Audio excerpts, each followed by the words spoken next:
ఈ ఏడాది చందనోత్సవానికి సంబంధించి ఏర్పాట్లు చురుకుగా జరుగుతున్నాయి. ఈ నెల 20 తేదీన జరిగే ఈ నిజరూప దర్శనం కోసం దాదాపుగా 2 లక్షల మంది భక్తులు వచ్చే అవకాశం ఉన్నట్టు ప్రభుత్వం అంచనాలు వేస్తుంది.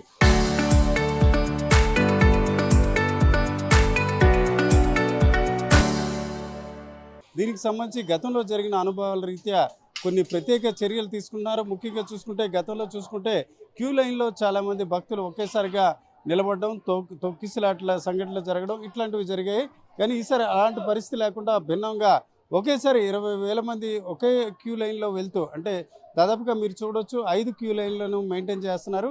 ఈ 5 క్యూ లైన్‌లో ఒకేసారిగా ప్రయాణం భక్తులను అనుమతించడం ద్వారా దాదాపు 20,000 మంది దర్శించుకునే అవకాశం ఉంటుంది. ఆ క్రమంలో చూసుకుంటే దాదాపు 2 లక్షల మంది ఈసారి దర్శనం చేసుకునే అవకాశాలున్నాయి. అయితే అన్నిటికంటే మించి ఈసారి కొన్ని సాంకేతికపరమైన అంశాలను కూడా పరిగణలోకి తీసుకుంటున్నారు.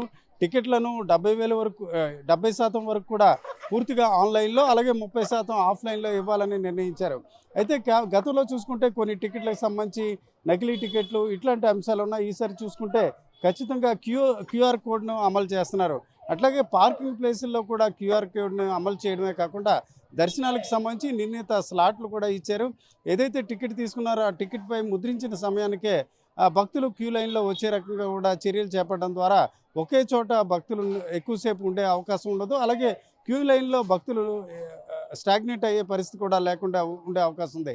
మరోవైపు వీఐపీల తాకిడి లేకుండా కేవలం తెల్లవారుజామున 3 గంటల నుంచి 5 గంటల మధ్య మాత్రమే భక్తులకు నిజరూప దర్శనం, అంతరాలయ దర్శనం లోపలికి అనుమతించే రకంగా చర్యలు చేపట్టారు. ఆ తర్వాత వచ్చే ఏ భక్తులైనా నీలాద్రి గుమ్మం వరకు కూడా నుంచే నిజరూప దర్శనం కల్పించే ప్రక్రియ కూడా చేపట్టిన పరిస్థితుంది. మొత్తానికి చూసుకుంటే గత అనుభవాల రీత్యా కొన్ని ప్రత్యేక చర్యలు తీసుకుంటున్నారు. ఆ చర్యల్లో భాగంగా క్యూ లైన్‌లో ఎక్కువ సేపు భక్తులు నిలబడకుండా త్వరితగతిన దర్శనాలు జరిగే రీతిన చర్యలు చేపట్టారు. అట్లాగే రూ. 300, రూ.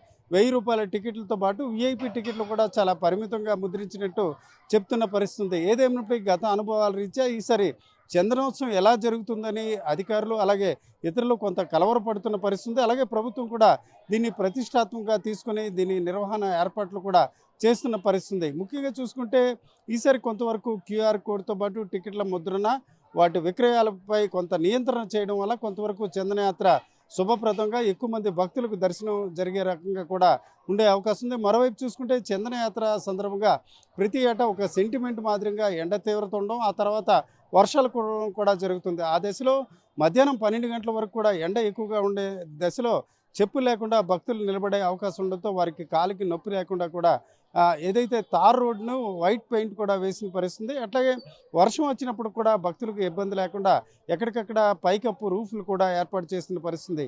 ఏదేమైనప్పటికీ గత ఏడాదిలో దాదాపు 150,000 మంది భక్తులు చందనయాత్ర సందర్భంగా స్వామిని దర్శనం చేసుకున్నారు.